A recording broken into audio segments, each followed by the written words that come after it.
Good morning student. जैसा कि आजकल लॉकडाउन की वजह से हम सब घर पर ही हैं और हमें निराशा होती है, पर इसमें भी भगवान की ही मर्जी होगी। आज मैं आपको ऐसी एक स्टोरी सुनाऊंगी कि भगवान जैसा चाहता है वैसा ही होता है, उसकी मर्जी के बिना एक पत्ता भी नहीं हिलता।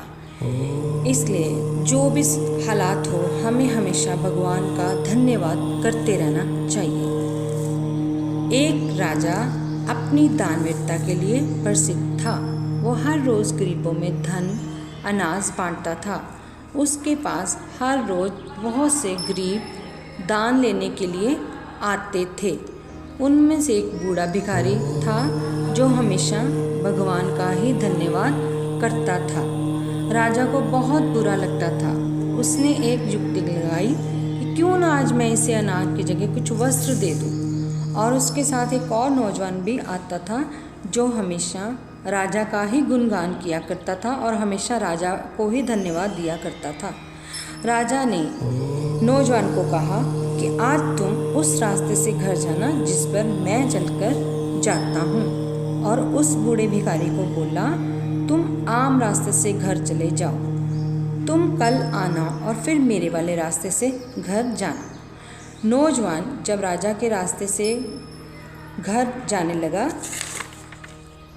तो बोला, वाह क्या मखमली रास्ता है, मैं आंखें बंद करके भी घर पहुंच सकता हूं। और वो आंखें बंद करके घर चला गया। अगले दिन राजा ने उस बूढ़े भिखारी को भी उसी रास्ते से घर भेजा। वो सारा रास्ता भगवान का ही गुणगान करता हुआ, उसी का धन्यवाद करता हुआ रास्ते से होते हुए घर जा रहा था कि रास्ते में उसे अशर्फियों से भरा एक घड़ा मिला। उसने भगवान का धन्यवाद किया और घर चले गया। अगले दिन राजा ने दोनों को फिर से दरबार में बुलाया दान लेने के लिए। तो राजा ने उनसे रास्ते में क्या अनुभव किया आदि के बारे में पूछा। तो दोनों ने अपना अपना अनुभव बता दिया कि महाराज कि रास्ता बहुत अच्छा था, मैं तो आंखें बंद करके ही घर से चले गया। तो बूढ़ा भिखारी ने कहा कि मैंने तो हर रास्ते को ध्यान से देखा और भगवान का धन्यवाद करता हुआ घर जा रहा था कि मेरे को रास्ते में एक अशर्फियों से भरा हुआ घड़ा मिला, मैं उसको घर लेके चले गया। तो राजा ने कहा कि वाह ये क्या बात होगी, मैंने तो इसके लिए अशर्फियाँ रखी थी, ले ये बूढ़ा चले गया। फिर उसने एक और युक्ति लगाई। उसने कहा चलो कोई बात नहीं, एक और बार देख लेते हैं। उसने फिर क्या कहा नौजवान को, ये तरबूज है और आप इसको घर ले जाओ आज। तो बूढ़े भिखारी को कुछ पैसे दे दिए कि आप ये ले जाओ आज घर। तो जो नौजवान भिखारी था उसने बोला कि मैं इतने बड़े तरबूज का क्या करूँगा, क्यों ना मैं इसको रास्ते में ही बेच दूँ। तो उसने वो तरबूज रास्ते में बेच दिया।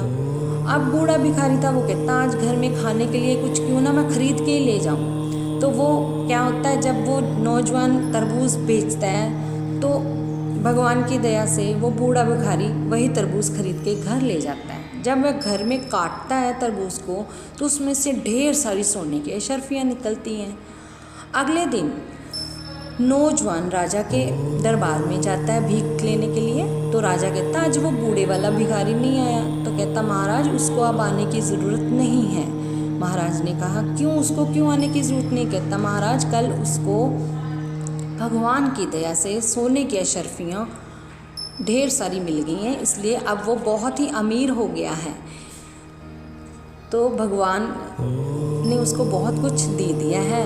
आज मैं खाली हाथ था इसलिए मेरे को आज आपके पास आना पड़ा, तो मैं आपके पास आज फिर से मांगने के लिए आई हूँ। तब राजा को बहुत रियलाइज़ होता है कि वाकई जो भगवान चाहता है वही होता है। भगवान की मर्जी के बिना एक पत्ता भी नहीं हिलता।